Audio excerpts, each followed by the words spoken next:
And as a young woman from Scarborough, this is the work that I do. This is what I pour my energy into, and this is what means something to me. The same way your mixtape, your clothing line, your makeup brand, your nails, your nail page, your hair page, the same way all that means something to you. And that is your shot to one day be this huge entrepreneur and get everything that you want in your life, right? And if your friend goes and gets her nail done at somebody else, like, why didn't she come to you? Like, you know what I mean? Those types of things. That's how I feel about mass.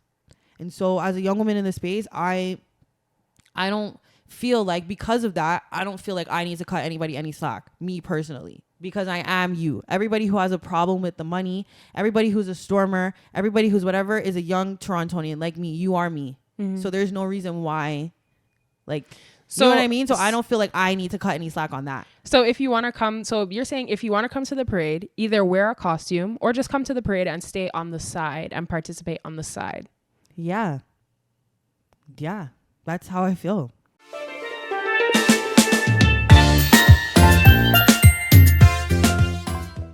So I'm here with Mahayah. After some technical difficulties and maybe like 3 takes, we fixed it. We're back. So Mahayah grew up in the carnival space. Yes. Her grandparents were really the ones who introduced her to the space. So if you could just give me like a quick rundown of what your journey in the space has been like. So like you said, my grandparents are the ones that introduced me to this space. My grandmother was the event manager for King and Queen for a very long time. My grandfather was a really big calypsonian, along with like a SKF kind of figure in terms of emceeing at all the major Toronto Carnival events. And my family ran the Professionals Calypso tent, which was one of the 3 biggest Calypso tents at the time. And so through that, I entered the carnival space. I too myself, when I was younger, enrolled in the Pass the Torch program that my grandpa and 2 other Calypsonians started for kids in Malvern. To learn calypso, to learn how to write their own music, compose music. They paid for all of us to go to the studio and like record our own albums. And we got to meet other Calypsonians in the space and Caribbean people in the space and stuff like that. And so as a little kid, they would bring us on stage at a lot of the Toronto Carnival events. And so that's how I met a lot of people that way. Like, oh my God, when my grandma and grandpa like were there, they'd be like, oh my God, that's my granddaughter on stage singing. So a lot of people would come to me for that. As like my grandma was very adamant about me kind of being on road with her and being involved in what she was doing and seeing how hard she works. So for King and Queen, like since I was like a little kid, like I want to say maybe about 9 years old, I was just up and down with her all over, like 9-10 years old, up and down with her all over in the FMC office with like a lot of big names. A lot of people have passed on, like Margot Harris and Curtis Eustace and all of these different people at the Toronto and media launches, like working in the back with this woman named Yvette, at the King and Queen with my grandma, the Kitties with Greta Best, the parade working on stage with my grandma as well. I used to work as a counter with the Toronto Mass Bands Association. So that was something I did like every year. I counted every masquerader that would cross the stage. It would like help the judges kind of with their tallying and stuff. So that's something I did. And then I also sang backup in the Professionals Calypso tent, maybe when I turned about 15. So we had 12 Calypsonians, and we had a lot of the biggest ones in the cities at the time, like Connectors, one of them, Makomir Fifi. We had Beginners, so a lot of big names. And so I would sing backup for them. And that was also something really big for my family. Like my grandma and her 2 friends would run the Calypso tent. My grandpa would MC. I was singing backup.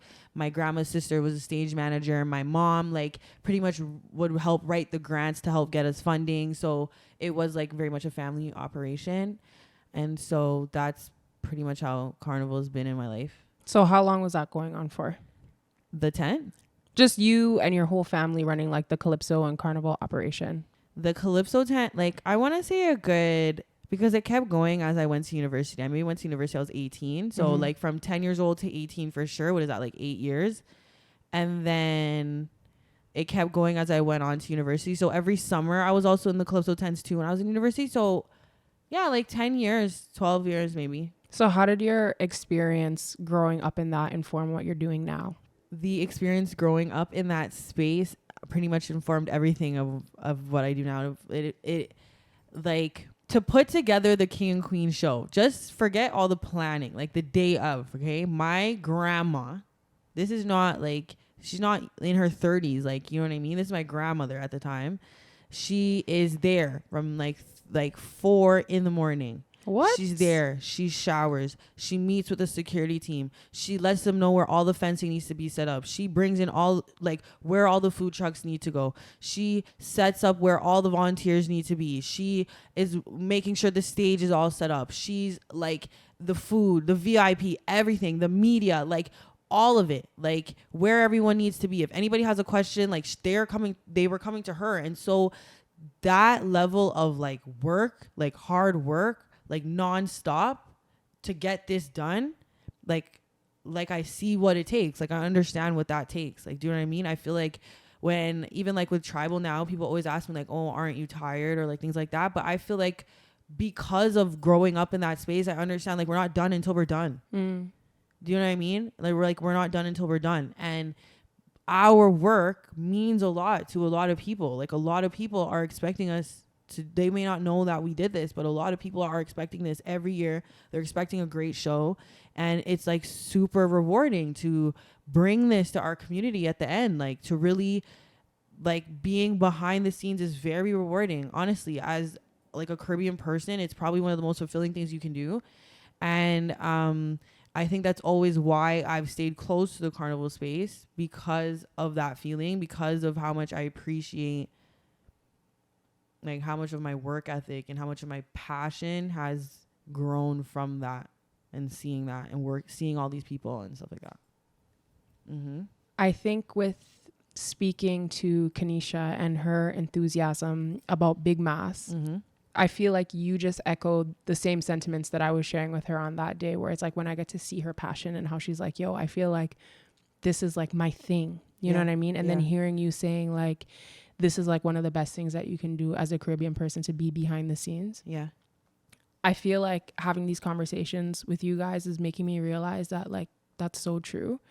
And to just figure out, for me personally, like, how can I get more involved in behind the scenes? And I'm sure a lot of people share that like sentiment too. So if somebody wants to get behind the scenes, maybe they want to help volunteer at King and Queen, or maybe they want to do something behind the scenes, like how do they get in? Because there's always this almost like feeling of like nobody knows how to get in, like it's kind of gate kept. So what's the pathway to get in? Okay, the pathway to get into Toronto Carnival and essentially being behind the scenes of like the FMC events is very straightforward and very easy. The Toronto Carnival website, there's a form online. If you want to sign up and be a volunteer at any of the events, you can go online, fill in the form, and they will call you. They will call you. They have they don't have enough volunteers right now.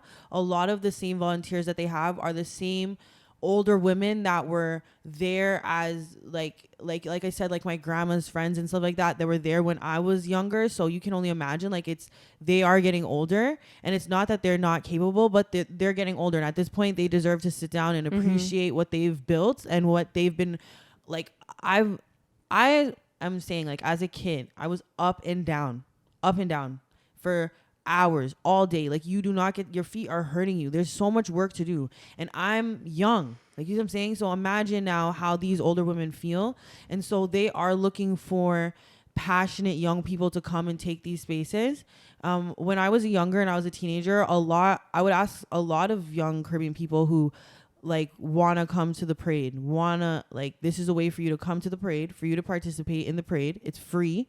You get to come to Caribana for free. You don't necessarily have to worry about like, okay, well, what if I can't afford a costume? Like, how else can I participate? You can do this, but it's not necessarily the most glamorous part of the parade. Like, do you see what I'm saying? And a lot of people don't want to do that. And so because of that, I feel like that's a big issue on that side. In terms of being involved with a mass band, the thing about being involved with a mass band is I think it would be a little bit more, it's a little bit more difficult. Why? Because at the end of the day, the mass bands are businesses. The costumes are being built to be sold. They're being created to be sold. We're selling something at the end of the day. And so there's a level of quality. There's a level of like almost commitment that is required to get this done. And like, it's harder for people to want to bring you in if they don't know you and they don't necessarily know how artistic or how well you can do these things, right?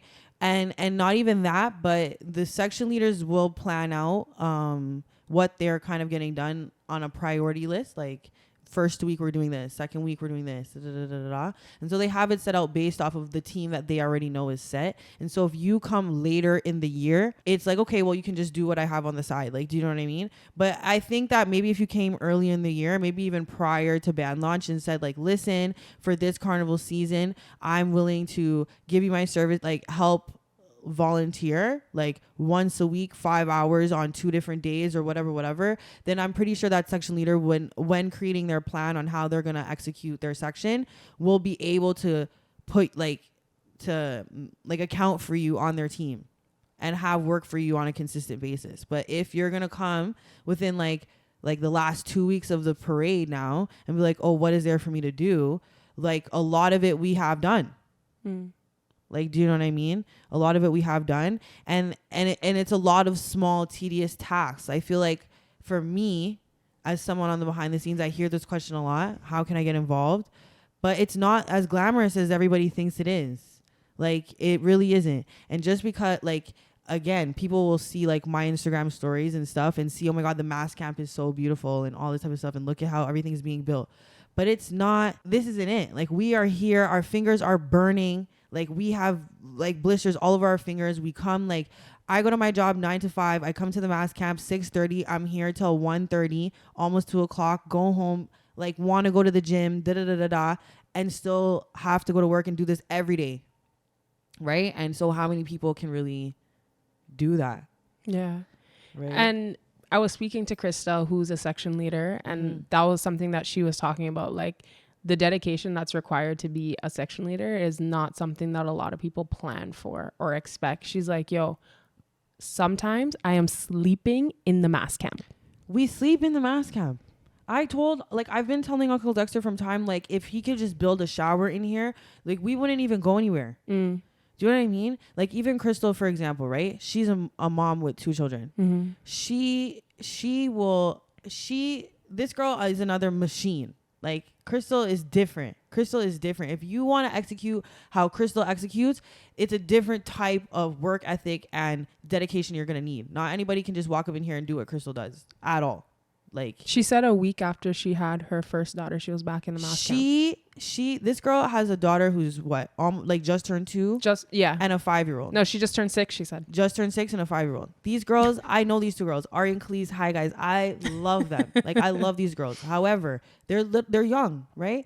Crystal comes to the mass camp, stays all night, right? I see Crystal, maybe it's like 7 in the morning, 8 in the morning. She's leaving the mass camp. She drops the kids to school. She sleeps maybe till like 2 o'clock, picks them up, makes them food, and brings everybody back to the mass camp. All the kids. She has a air mattress set up under her station for her children to sleep, like, when it's time. You know what I mean? It's different. Yeah, like the level of dedication required is, I'm glad that we're having these conversations so that people go into it knowing what to expect. Yeah. Not thinking that it's just, oh, I'm a section leader. No, it's logistics, it's grit, it's hard work, and having these conversations with you guys is making me realize that. It requires a lot of money. You're going to take a lot of loss. There's a lot of sacrifice in time. There's a lot of sacrifice in your mental health. There's a lot of sacrifice in your physical and even your emotional. You deal with so many people, and everybody wants it their way. Everybody wants their costume to fit them, custom and perfect. But how are we going to do that? How can we, like, you know what I mean? So there's so much to think about. How are we going to execute this in the best way possible? Carnival is constantly changing. The trends within Carnival are constantly changing. How can we take into account the trends and the things that people want, and also the pricing of feathers and how much those things cost and materials, and how can we also make this profitable for ourselves, but also bring it to the people exactly what they want and in a price point that's what they want. Like, all of these things we have to think about, right? And you have to think about that constantly. And sometimes bringing what the people want means you have to take a personal loss. You know? And so what do you mean? Because, like, the price from your suppliers based on how much people are willing to pay, or I think, well, for me, there's a big difference between the like international carnival market and the Toronto carnival market. In Trinidad, for example, like this year's my first time playing mass in Trinidad. I bought a baseline costume with medium feathers and I paid $1,100 US, right? And to me, it was worth it. Like it's something like I had the most amazing time of my life. And the thing about other carnivals though is that I guess based because of like Canadian law and stuff, everything is included, like alcohol for the whole day, food for the whole day, all of these things. So when you account for FET tickets and and like when you account for all of these things in your package, you're like, okay, like it somewhat makes sense. In Toronto, alcohol can't be served on the road like that. So that does affect what carnival really is. Like you're never really gonna get the full thing because everywhere else this is there and here it's not. We don't have this, so that does affect the day. I think that and I don't think like people in Toronto, like when people come to the mass camp and I listen, I don't think anybody would ever pay $1,100 for a costume in Trinidad. Absolutely. Oh wait, in Trinidad? Like I thought you were gonna say in Toronto because I was gonna say Toronto, absolutely not. Right? Personally. People would not pay $1,100 for a costume in Trinidad. However, but you want David Dewar looking costumes in Toronto. Okay, so you're saying people wouldn't pay $1,100 for a costume in Trinidad or in Toronto? Sorry, people wouldn't pay $1,100 for a costume in Toronto. Okay. But people in Toronto want David Dewar costumes. So what do we do? Like, how do we do this? What's the happy medium? Because you want everything. Like you want the biggest and the baddest feathers. You want that level of costume, right? But again, I guess it comes back to that education. All of these things are made by hand. Like every feather is put down one at a time. Like when, you know what I mean? Like when people are like, oh, can I just get a backpack? Can you squeeze me in a backpack? But that's 6 hours of labor. It's not just the backpack just gets here. That's 6 hours of work somebody has to do to make your backpack. Like, do you know what I mean? And at your job, 6 hours is what? $20 an hour? Yeah. $20 an hour, like all these different things. So it's like it's like intricate, very intricate work. The gems you put down, the feathers you put down, like from how the backpack starts to when there's done is maybe like 10 steps of work. And you can't do it all at once. Like, okay, like if you have a backpack frame and it's just the wire frame, you have to wrap the frame. You have to cover the frame with like these like paper panels so that you can lay the feathers on them. Oh. You have to cover you have to tape over it, essentially cover the panels in like paper or whatever color fabric you want it to be. Mm-hmm. And then you have to look at exactly how many layers of feathers do you have. You have to lay the first set, the second set, the third set, cover the edges, like the trim. And you have to cover the trim and you have to do like the handles and all that stuff. So it's a lot of work for one. So with people not wanting to pay the Trinidad Carnival costume prices, which I understand because we're not getting the same experience, and just kind of the laws and things that kind of prevent us from having that like full carnival experience as we would in the Caribbean, what do you think the future of Toronto Carnival looks like? I have a little bit of a pessimistic outlook towards Toronto Carnival. If like certain things don't change. Like what? But I don't know. Like, okay, so like for example, I think that Toronto Carnival is at a point where we don't need to involve the whole city anymore. I think like just like how Miami Carnival is set in a specific place, like it's in a particular location, like it's almost like in a stadium or like in a field. So everybody there, almost like a Comic-Con, has flown in specifically for this event. So everybody on this field is here for this. They came from other places, spend their money to be here for this. There's nobody that's just that doesn't understand what this is because everybody came specifically for this, right? And so because of that now, we all are on the same page in terms of the vibe and the energy and how this is supposed to go, right? Involving the whole city, like, yes, we are showcasing ourselves, but there's also a lot of people who don't necessarily understand what this is, right? Or understand how serious this is and how important this is. Like, I feel like as this, like, our carnival culture, or not even carnival culture, like as Caribbean culture has become more trendy, more TikTokable, like we're becoming this, like people just think that we just wine up and we're just like, yeah, and just ton up and we're just bodman and love like hard dance, like bodman energy, or we just wine up ourselves. But we're a lot more than that.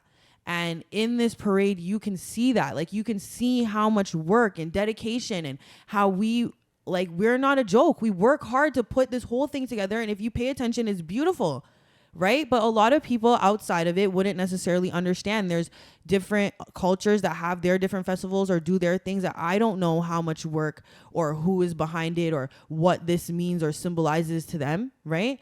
However, like, I don't feel like there's something like that specific to one culture that I'm required to, like, I have to participate in. So we need to gatekeep a little bit more. We need to gatekeep a little more. And like, for example, like if we moved it to like Downsview Park or something like that, it's a space, like an enclosed space. That is it big? I don't know if that's big enough. I don't know if it's big enough, but like there's an enclosed space where we can like go around, or we can kind of like do something here where we can create this space, we can ticket for it, we can raise money, we can do all that type of stuff.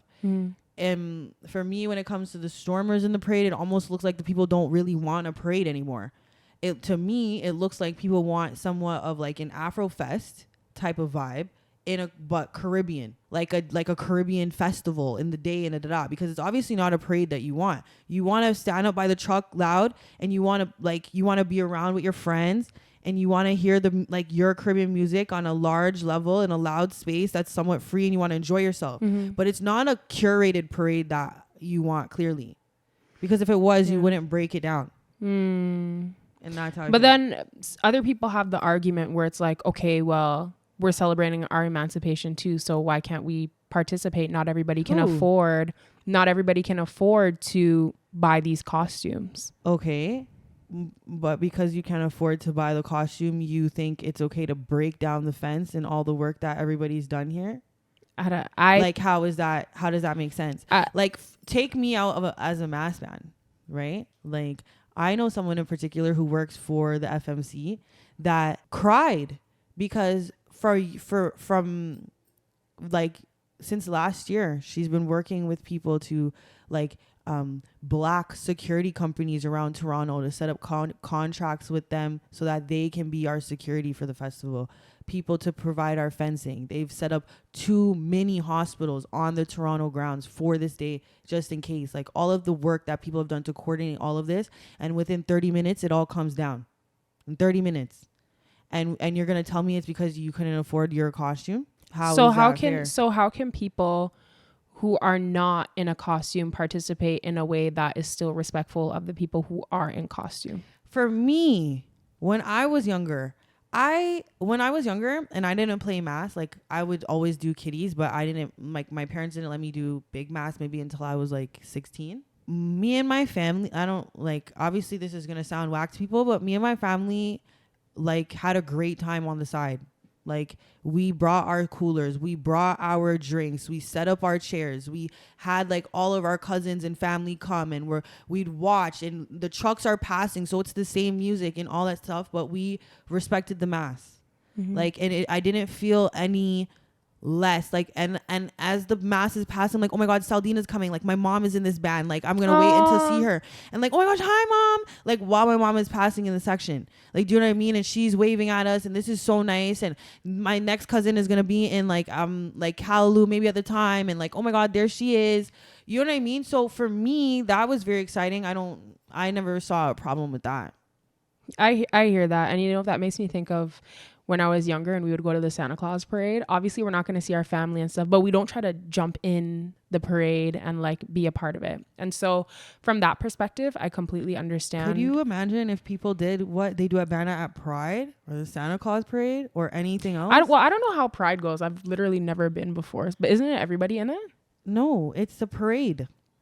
It's a parade. People don't mash down the fence at Pride. There's fences? There's a little fence on the side. It's a short fence, not even a big thing. And people don't mash down the thing. They watch and support Pride. Something that somebody said, and I think I mentioned They're this. proud of Pride and they support it. I think somebody mentioned this. I think I mentioned this in a previous recording, but someone was saying that as a masquerader, when one of the stormers or the group of people, they were pushing down the fence, it almost fell on them. And one thing I've noticed is that a lot of the stormers are people from outside of the carnivals of the Caribbean space. A lot of the stormers I've seen are like, are not like, yeah, like you're young. Like, I don't like storming at all. Like, I don't respect it. Right. If you're under the age of 19 years old, I somewhat understand it.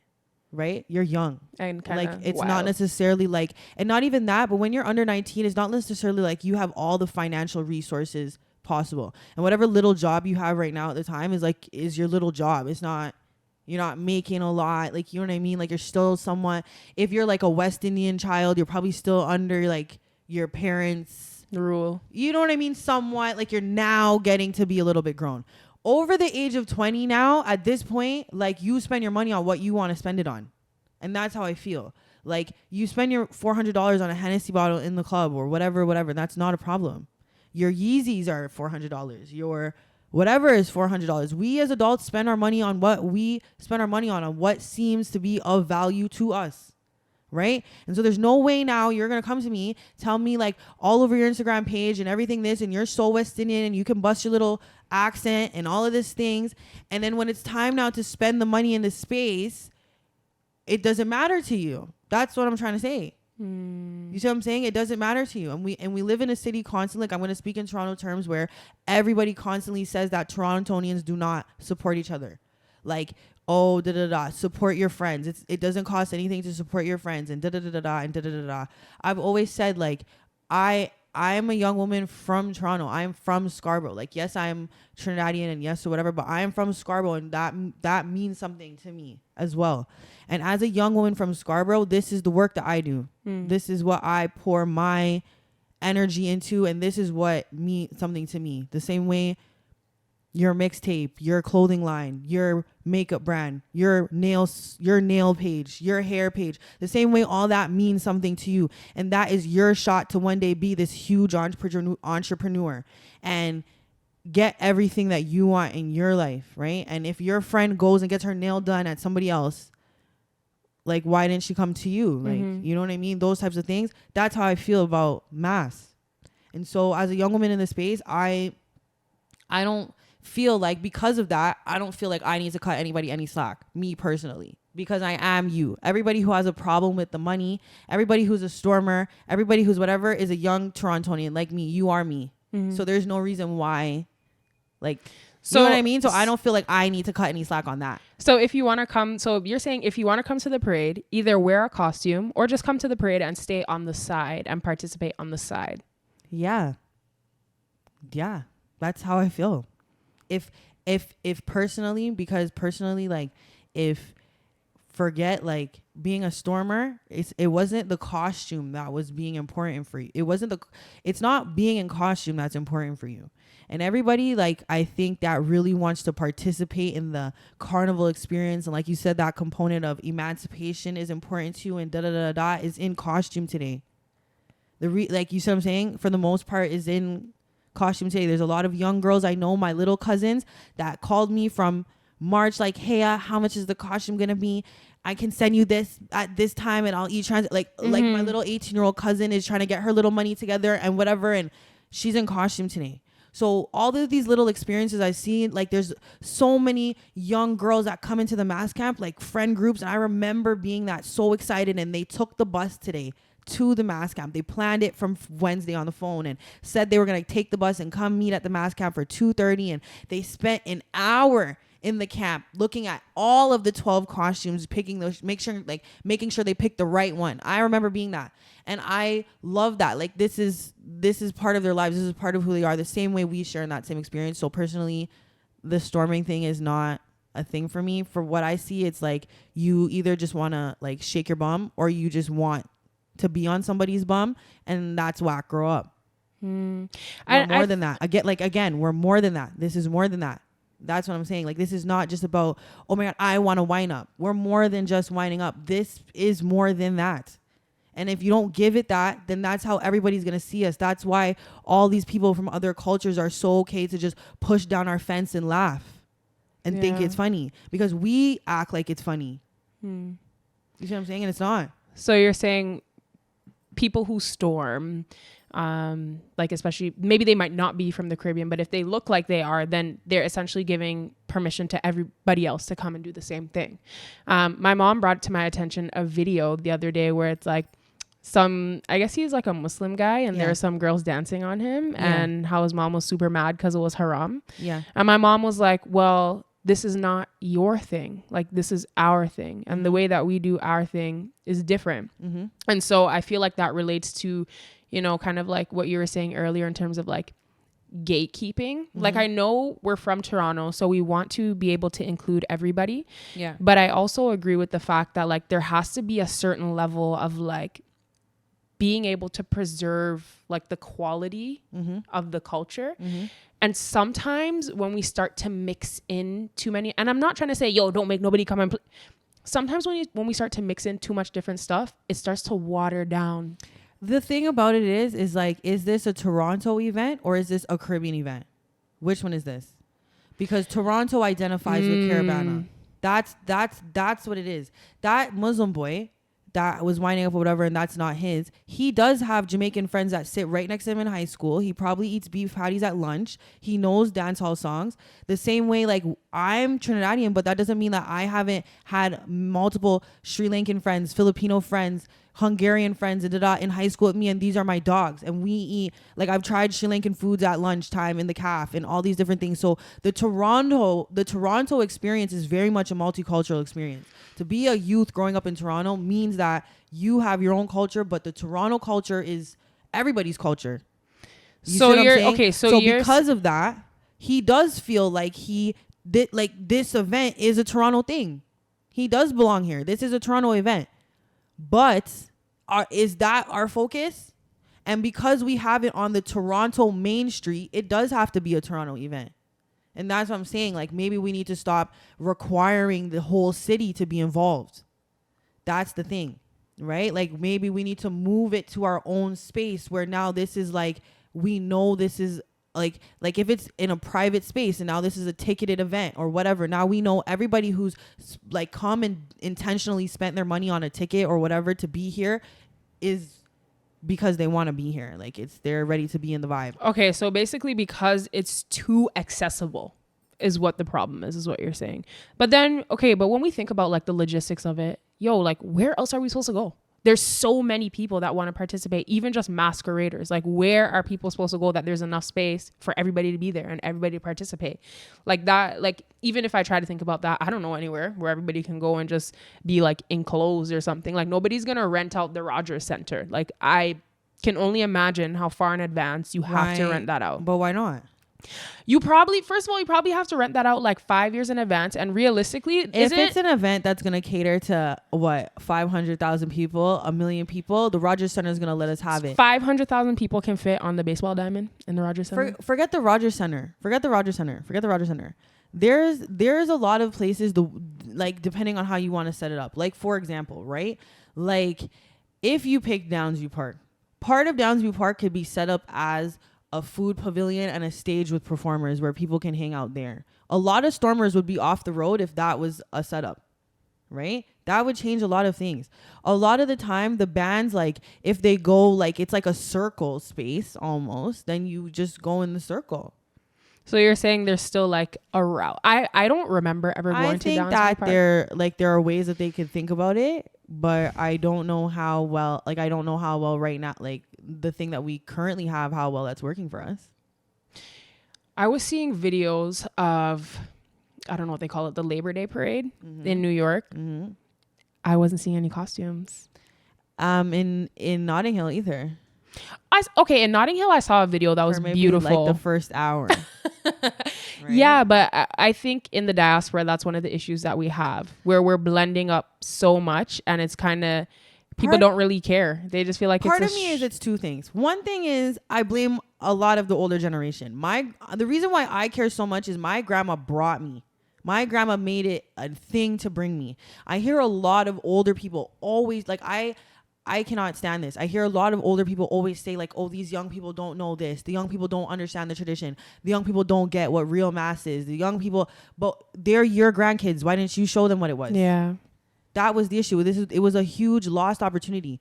When I was on the King and Queen platform, there weren't a lot of other like grandkids like me. There weren't a lot of other kids like me that were here because their grandma's working and I'm here. There's a couple of us, and I can name them on my hand, and we are still like super, like all of us still treat each other like family to this day. But it wasn't like there wasn't a big group of us, you know. There was like, and even like a lot of the kids that were there on the platform were there because their parents were maybe part of a mass band, maybe not necessarily even like the FMC, like kids of the people that run the parade. Like there wasn't a lot of that.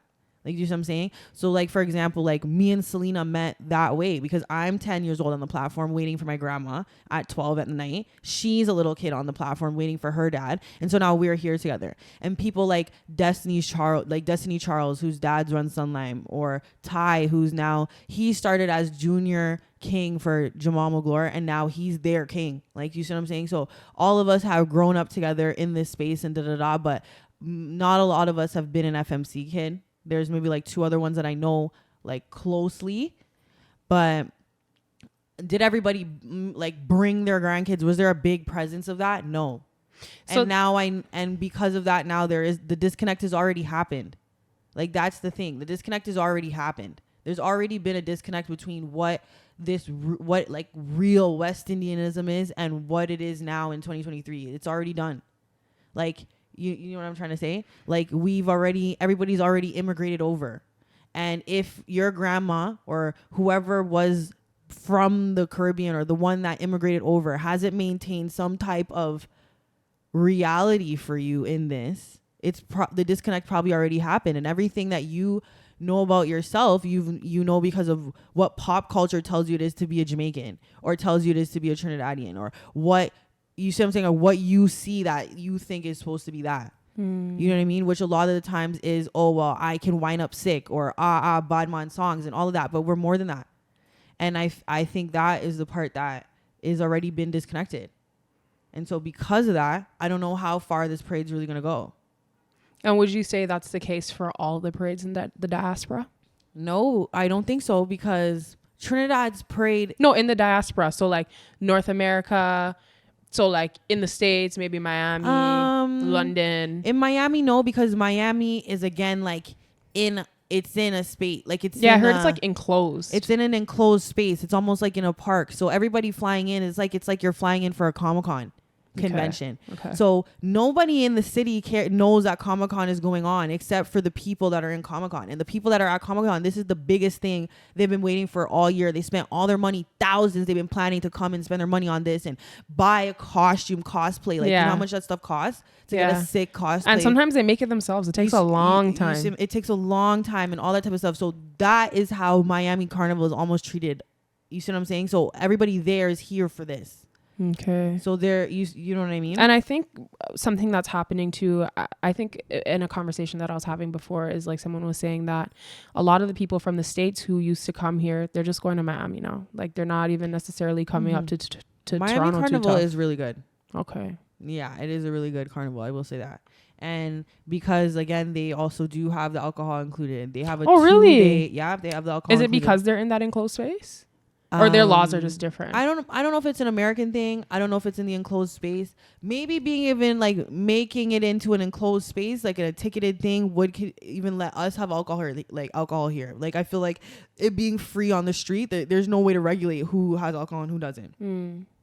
Does that make sense? But I know one of the things, I think one of the new laws or something like that is that they're starting to allow alcohol in parks. So maybe that is something we could think about. Even what was I gonna say? And Miami has a 2 day. So 1 day is Juve, 1 day. Oh, you pay the one price, but you get 2 days of mass. Yeah, so you will get you pay for your costume, and they will give you like a Juve ticket. So you get your Juve and you get your pretty mass day. So that also is like super fun. So when we're looking at the market, that is Carnival. I think for Toronto Carnival to really be able to compete long term, there has to be like another day of mass that's included. And if that means it is more expensive for people, I feel like they're going to be like, okay, well, at least I know I get my 2 days of mass. Same so how I would wherever else. Yeah.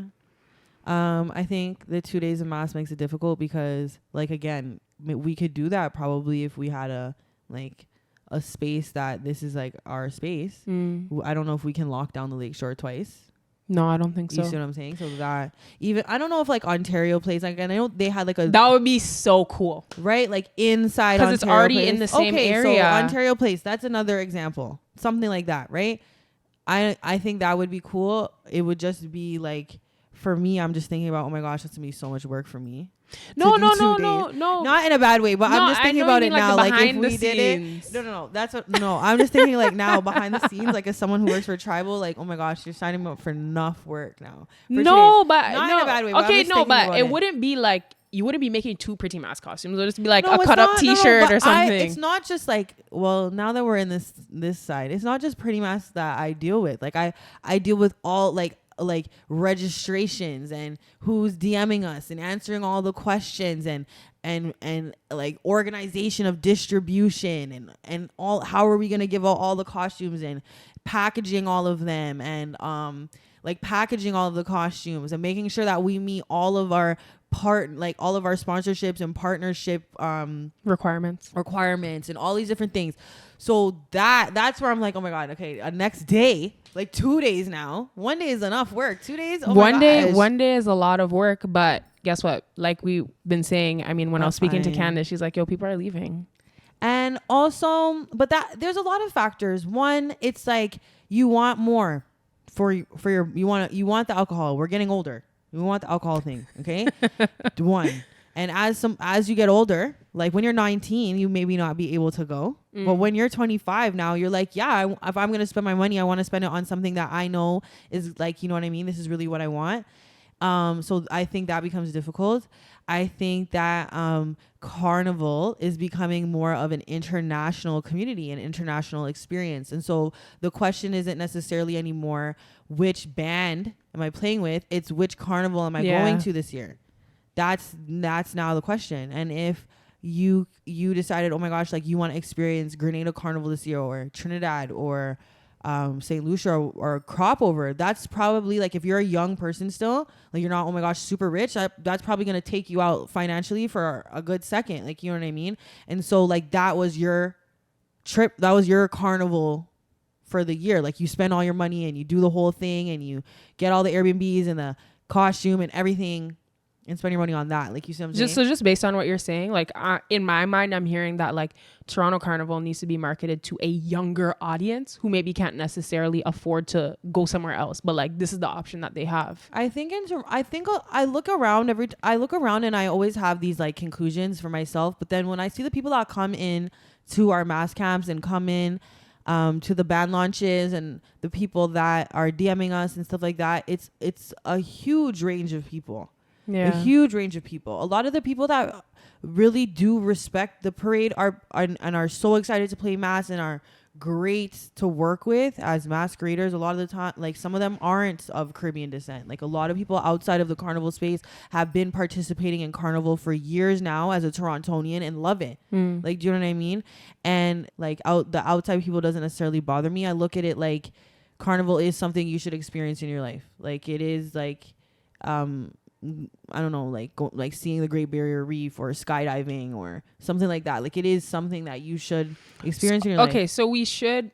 And if you're going about it through the right channels, like let's say you're of a different culture, right? You're going about it through the right channels. You went to a mass band. You've supported your da-da-da-da-da. You are doing, you know what I mean? And your money is going to these smaller communities than you and people that are going to move this forward, then I don't see a problem. Okay, so in regards to what we were saying earlier in terms of gatekeeping, and now you're saying like you feel like people should be able to participate, like what are your thoughts? Because like I was saying, think it's also like it's the education. It's education. Okay. That same Muslim guy, if he's gonna come now and push down my fence, I'm gonna have a problem because there's no way now that we could go and push down some fence at a Muslim event. Yeah, absolutely not. Like, but they also have not started that trend in their stuff. If we as Black people went to a Muslim event all over Six Was, they would call us ratchet. They would say, look at these two black girls doing this and da da da da da. On Six Was, they're like almost encouraging people of other cultures and like putting them on their stories and oh my gosh, look at what's happening. Like it's funny. Oh, like when they're knocking on the fences? Yeah, and like when stuff. they're knocking on the fences and all these posts, it's like it's funny almost. Like, do you see what I'm saying? And all these people laughing and all people do this every year and da da da da da. Like our own people are saying this.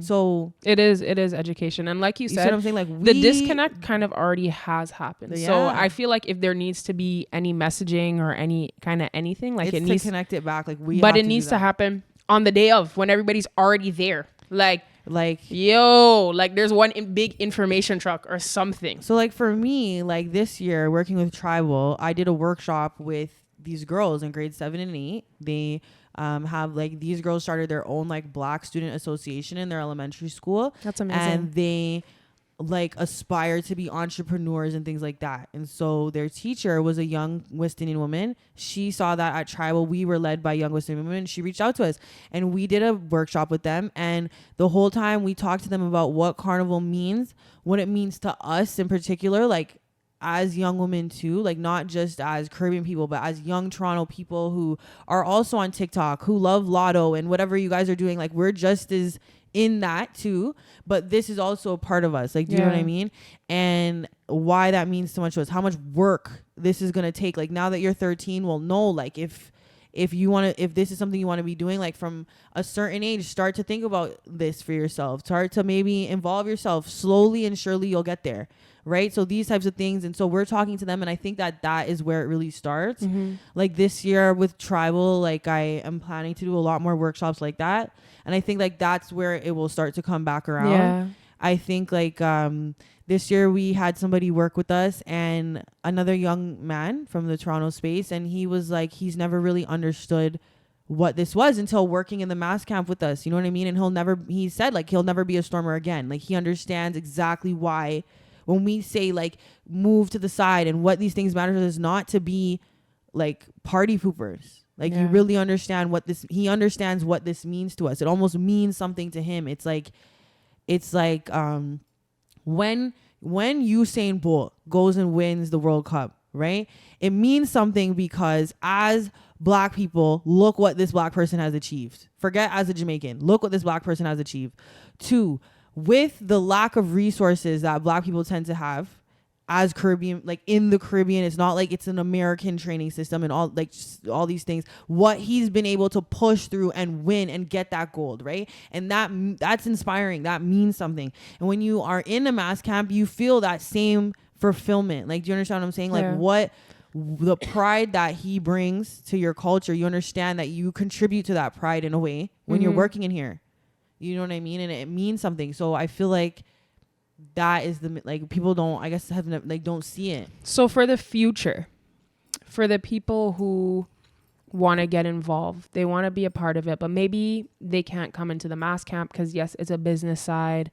What can they do? And what are the ways that people should be getting involved? Or maybe what are some of the things that we should be starting up to make sure that we can keep and going? My question is like, okay, get involved how?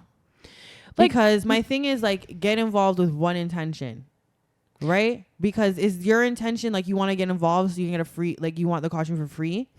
Is that why you're getting involved? Like is that your alternative, like your first and foremost alternative motive? Is that what matters to you? No, I literally just mean like where you can go in carnival. Is that what matters to you? Like there's so many different things, right? For me, like a lot of the work I did with Tribal for the first years, it's not like we weren't like super huge. And a lot of it wasn't like, oh my gosh, she was able to pay me for a lot of things. It was really that I'm loyal to my friend. I care about her. This is her business. She needs help. I'm going to help her. But also I love carnival. And I really, really, really care about this. And I really want to see this succeed and go far. And so like I've always been somebody that sees that small steps get you where you want to go. Right? You have to take small steps. You have to like, okay, if this is where you want to be, what are the 10 small steps between where you are and there to get there? It's not just one big jump. Facts. Right? And so those small steps, maybe it means like, yo, for 1 year, you're going to have to slave with your friend, just you and her in the mass camp. Like for nothing. Like, do you know what I mean? And maybe the next year you're going to have to do that too. And the year after that, and the year after that. Like, do you know what I mean? Tribal has been around for 16 years now. Like, do you know what I mean? And now it's like we have all this like recognition and all this stuff. But for me now, I'm seeing it like, okay, we have another 5 years that we really need to lock in and focus before we can really say, like, celebrate this momentum that we've achieved. Like, do you know what I mean? If we lock in for 5 years, that means in that 5 years, we will be exactly what we are saying we are right now. Yeah. It won't be a question. It won't be debatable. It'll be exactly what it is. And all the things that we want to achieve, all the dreams we have and all that type of stuff, we'll be able to start attaining them. But it's just because like, oh, we bust this year doesn't mean that we bust. Like, do you see what I'm saying? You still have to keep going. You still have to stay focused and look at those little steps. And I think that is the thing that people don't want to do in Carnival. But I think just in general, like just taking it outside of Carnival, like you have to see what your end goal is. You have to be able to take those steps to get there because nothing happens overnight. Do you think I even bought all this equipment one time? You see what I'm saying? Like, it takes some time, right? It takes a lot of time, and you have to be okay with that. Yeah. And like buying one light is a win. Yeah. Like, do you see what I'm saying? Just because, oh my gosh, I'm not ready yet. I don't have the whole setup. Like, I can't. Being able to afford the first light is a big deal. And then being able to buy the camera, oh my gosh. And then the second camera, like, you know what I mean? And now finally, like, oh my gosh, I got my first like interviewer. Like, that's a huge deal. Like, it's not just like, you know what I mean? Your first 100 followers, like, that's a big deal. Like, those things are not just things that you gotta play. You should play with. Facts. And I think sometimes when we're so focused on like our quote unquote end goal, we forget that those little steps in between are worth celebrating too. Even if it's not a big celebration, like it still matters. Yeah. And I think that, in the Carnival space, there's a lot of people for you to learn from. There's a lot of people to learn from. And I think that like we talked about this on the side, like everybody has an idea of what this should be. And everybody thinks they have the best way to put on the festival, the best way that the parade should be ran. Everybody thinks that actually I don't think the feather should look like this. You should change that detail and it will look better. Like, everybody has, and her Downsview Park example is a testament to that. Right? Like not Downsview Park or Ontario Place. Like, how everybody has and somebody's probably gonna be like, Downsview Park, that's dumb. Like, how is that even? Because I've said that to FMC people, like, why not move it, right? And at the end of the day, nobody wants to take away that this is the Caribbean being represented on the biggest Toronto stage. If we put it in a park, we're taking that away. Do you know what I mean? Like, now the focus is just us and not our city and our country seeing us. And so what's more important? And then you have to think about it from a funding perspective too. Right? Will we get the funding if we move it off and it's not a Toronto event? Like, all these things. But like, for example, I think like for my grandparents, what the big deal was for them was like they wanted to be seen as Caribbean people in the city. And I think that's what the parade did for them. That's what putting this parade did for them. Like, it was like moving a part of themselves that they took from home and brought it here and made the whole city see it as something that is real and valid and da-da-da-da-da. And I think that's why having it on the Toronto street that's the significance of it. Yeah. Of us being seen and being heard. Like, the Jamaican culture, Caribbean culture is such a big part of the Toronto fabric. Why should we not have a why are we gonna where hide it? You all are supposed to see us? Mm-hmm. Right? And I do agree with that. But now, okay, so then what is it about then? That's the hard thing too, because it's like every time there's a solution, it's like, okay, well then here's the problem. So it's kind of like, realistically, you just have to choose which problem you're most okay with. That's basically it. Which one is it? Do we want this to be like Toronto to see us? Or is this about the mass bands? Is this about the steel bands? Is this about is this about the Calypsonians? Is this about the preservation of culture? Which one is this about? Yeah. And I think the difficult thing about that too is that it's Toronto Caribbean Carnival. So I'm sure they don't want to separate Toronto from the Caribbean Carnival. You know what I mean? Like such a big part of Toronto is the Caribbean. Yeah. Such a big part of it. Every high school has a convenience store across the street that sells a beef patty for $2 to the students. Every one. It's probably not $2 anymore. Well, it's not $2 anymore, but you see what I'm saying? Like, in some way, we are always there when it comes to Toronto. Our presence is always there. And so a day now that's about us, for the city to see us and involve like they have to celebrate us and come to our thing. Like I understand why that's important, but then like you said, now we have to water it. It can't be as it has to be watered down a little bit to make it a little bit more palatable, to make it easier for people to understand, to make it easier to be funded. And that's actually the reason why we only have pretty mass. Like when they were, and I saw this in a YouTube video, when they brought over like as a gift to Toronto in 1967 or whenever it was, they only brought the pretty mass. They didn't bring like, I don't know what you guys are calling Trinidad, but like old mass where they have like the signs and like socio-political commentary and those types of things. I think that they did. I when I was younger, there was a lot of Dame Lorraines and Blue Devils. When I was not that. Like I don't know what you would call it, but in Grenada we call it old mass. So it's like they have a sign and it will be like commentary on the politics. That's commentary like on. No, it's literally just you're in the parade, but you're pretty much kind of like almost like protesting in like a joking way. You're poking fun, but it's still like resistance. Okay. So for example, like maybe something happened with the mayor, so they would make a sign about it, but it's kind of like a joke, like but they want people to know. There was like that section one time that had all like everybody in the section had like fans that said like Black Lives Matter and stuff like that. Maybe like something that? No, not really like that though, because it's actually like a sign that they wear. Oh, okay, yeah, okay, they okay. wear it. And so in the video that I was watching on YouTube, I believe it's called how traditional carnival was born out of resistance. It's like a short like produced by CBC, and they talk about like when they brought the caribana over here at the time, caribana, they didn't bring that part of it because they wanted it to be as palatable as possible. Yeah. And in terms of the politics, I will say that maybe in the Toronto space, a lot of that was put into the Calypso space. Okay. Because the Calypso space is very heavy on the political and social commentary for sure.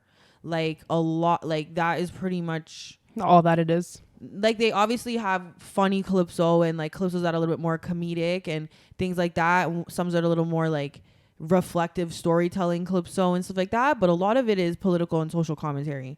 And I remember working in when I was singing in the Calypso tents, like people would make a Calypsonian that won this year won because she did a song called Dr. Jekyll and Mr. Hyde, and it was about Rob Ford. Or Doug Ford and how he presents himself like, oh my gosh, is the mayor, but he has this like whole other side to him, like what's going on with that. And she wore like an outfit where one side of her face looked one way and the other side looked the other way, along with what the lyrics of what she was saying. Like, so she won that year. One song was like, it was like a funny Calypso about the monkey that got let out in IKEA at the time. So they were always making songs that reflected what was happening in the news at the time from my experience. So maybe that's where they put that.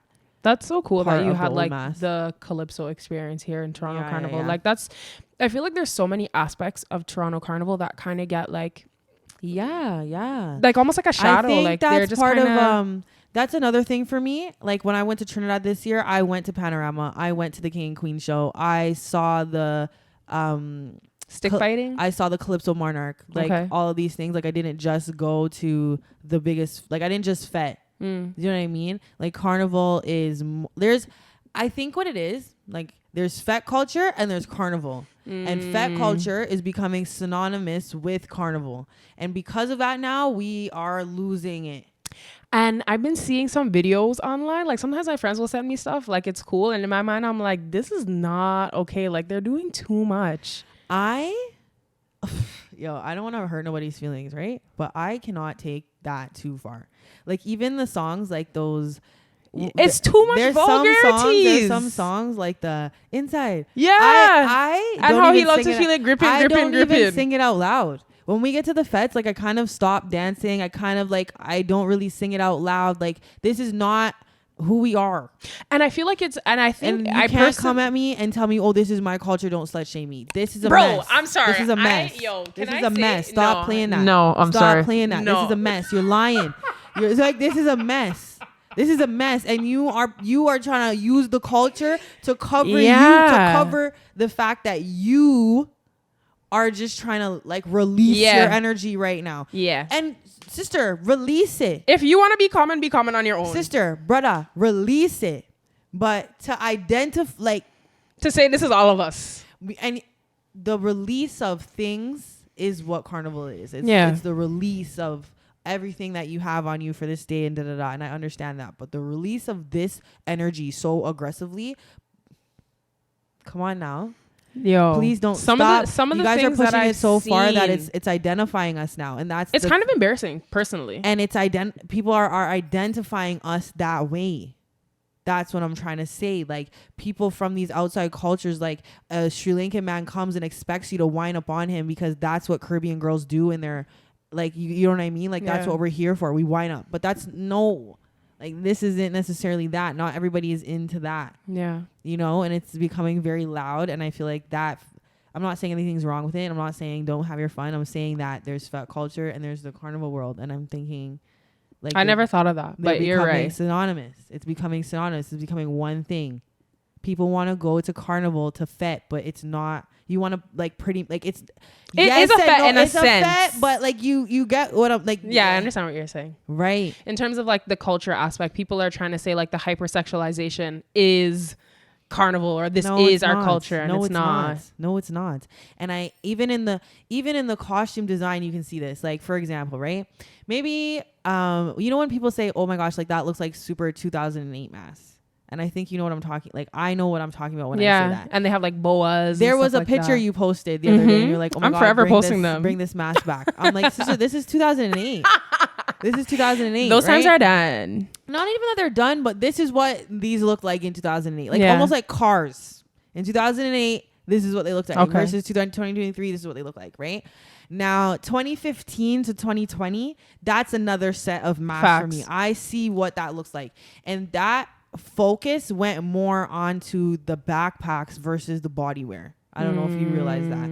There was like a shift into the focus of the costume being on the backpack. Okay? Versus before, it was like for me when I was younger, my favorite part of the mask costume was like the belts. Like, if the costume had a good belt that was like super bedazzled down, that's what I looked for in mask costumes. Like, how nice is the belt? Yeah.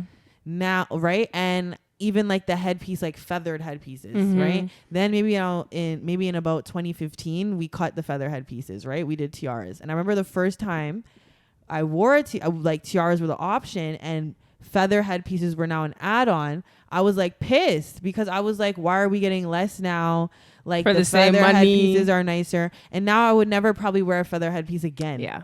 Right? I don't even think they look nice anymore. Like, I wouldn't even do that. So how carnival, like how the costumes look to us, that changes.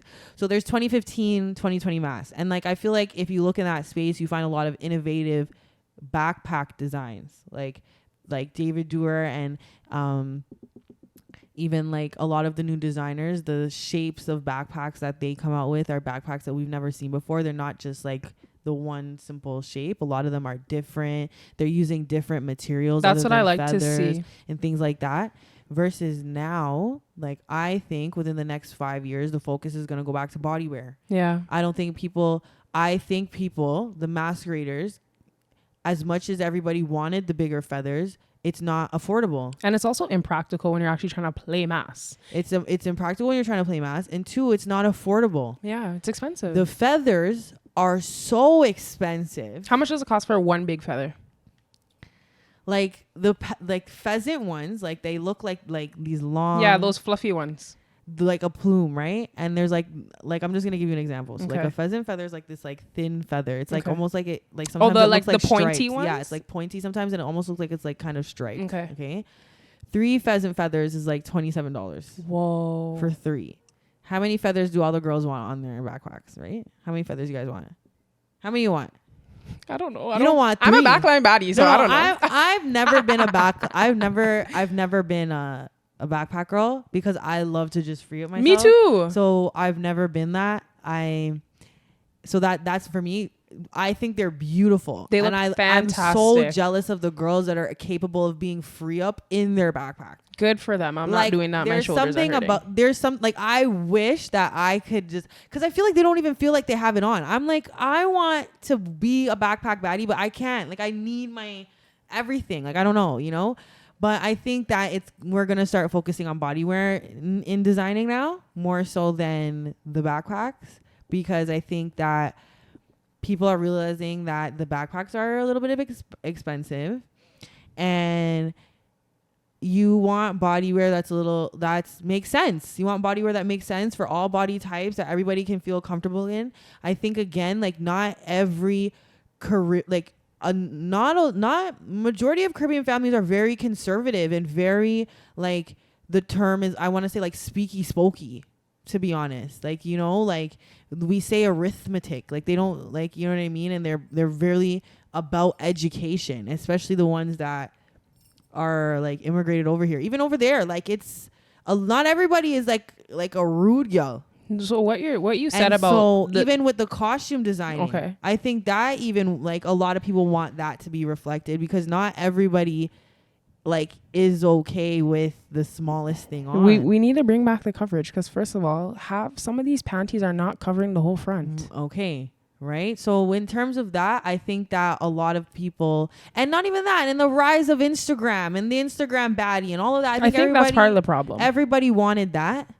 Everybody wants that. I think that when it's time for the reality and the execution, I think when people really start to grow up and you have to be real with yourself, you realize, like, that maybe won't necessarily be the best on you, and that doesn't mean that it's not going to look good. However, on the other side of that, I want to say that everybody is a carnival body. I think carnival encourages confidence, it encourages strength, it encourages something awesome.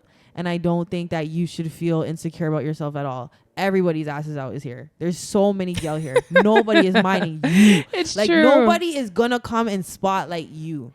Like, do you know what I'm saying? There's probably one girl that walked by and you're like, oh my gosh, this girl's so beautiful, I wish I looked like her, right? But for the one girl that walked by that you feel like that way about, you passed 60 other girls in the same costume as you that you did not care about. You see what I'm saying? So move on. Like, they're not watching you and you're not watching them. Enjoy yourself. And when the sun hits your body and you free up yourself, you're going to feel great. So if I were you, I wouldn't even worry about that. But I like when you're talking about, like, your predictions in terms of, like, backpacks and stuff like that, and, like, the future trends of carnival. Yeah. So we talked about a lot today. Yeah, we did. We hit a lot. So where can people find you if they want to connect with you? If you want to find me, you can connect with me on Instagram. My Instagram is MahayahXO. You can find me in the tribal mass camp. You can always DM me on the tribal page as well. Yeah, we are going to be starting up for next year. If you are interested in volunteering in the mass camp, we absolutely love having volunteers. We've had a couple come this year and they're now, like, official team tribal. Like, we absolutely love them. And we always need more help, and we're always looking for people to help us. Our team is predominantly run by young women. A lot of our section leaders, our band leader, me, our sponsorship coordinator, our female individual, Kenisha, like, all of us are really hard working young women. We're Black, we're Caribbean, we're from Scarborough, we're from all over Toronto, and we represent all these different things. And if you see yourself in that, you can come and hang out with us for sure. I would definitely say DM the tribal page. Try to even do so before band launch and see how we can kind of fit you into our schedule, to be honest, because everything is always just like so go that sometimes it's hard to coordinate with people, like, kind of outside. Like, do you know what I mean? It's easier to just coordinate with the people that are just already here, and we know that, like, okay, you know what I mean? So if you can kind of make yourself familiar to us, like, before all of that happens, I would definitely say do that. And for the festival, definitely go on the Toronto Carnival page. They always have a section where it says, like, volunteers or something like that, and they need volunteers for every event every year. That's another great way to get involved, to meet people, to meet who's in charge of running all of these things, who's that, who's this. I'm pretty sure you met so many people this year, then you realize, like, oh my gosh, they do this, and wow, you're meeting this person and all of that. So definitely get involved that way. Put yourself out there, like Kiana. Try to be a face of the festival, things like that. You know, and go that way. Don't minimize yourself to just being a carnival model or trying to get tickets to a party for free or what you can get for free. Like, really care. And if you really care, you will find a space for yourself in there. I think a lot of people, that's the issue, is you don't really care. It's something there's something you want out of it that's not. You see what I'm saying? But all the people that I think, like, there's some girls, they don't care, and they come and they sit there for hours. They sit in the mass camp for hours and just help us. Like, do you know what I mean? And I think that's really what it is, that you genuinely want to help. Yeah. You know what I mean? But I think even having these conversations helps people to realize, oh, it's way more than I thought it was. Before we didn't really have a place to sit down and talk about all Wagwan. Yeah. So and that's it. And I just want to say shout out to my team one time. You know what I mean? Kanisha talked about her tribal family, and I want to big up my tribal family one time. You already know the gang. Everybody, hot girl gang. We do this. Big up to the tribal team still. Honestly, it's the young girls doing their thing. And I like to see this space is male dominated. This is a male this space is for men. I grew up where the masked men. The band leader's name where they were the masked men. There was no woman in this space. All these masked men would come and they're yelling at my grandma because they're men, and they felt like on the stage, hurry up and da-da-da, and they're men yelling at these women, and all these women trying to do these things because, you know what I mean? And I never saw a young woman in this space. I never saw a young woman CEO like we have now. I never saw a young woman band leader like we have now. Even Freedom Mass, like a female band leader like her, I've never seen that. Like, and I've been here forever. I know everybody in every family and every last name, and anybody who could be, I'm here. Like, I've seen them, I met them, I've done it, and I've never seen this. And we have this amazing team. I'm seeing so many different section leaders all over the place. Like, Mel Rickson at Savage Carnival, at Savage Mass with Saldina. Like, she is a powerhouse. Like, Faith and Mahayah and all these people at Saldina as well, and the different section leaders at Revelers, Crown Mass, all these people. Like, the girls are getting it, to be honest. And so that to me is a big deal, because if Carnival is women, then hello, we need to have the women in the leadership. We should be here, you know what I mean? And if we need to involve Toronto, we're young Toronto women. And so I'm very proud of my team. I'm very proud of what we're doing. And yeah, come hang out with the girls, you know? Yeah. Thank you.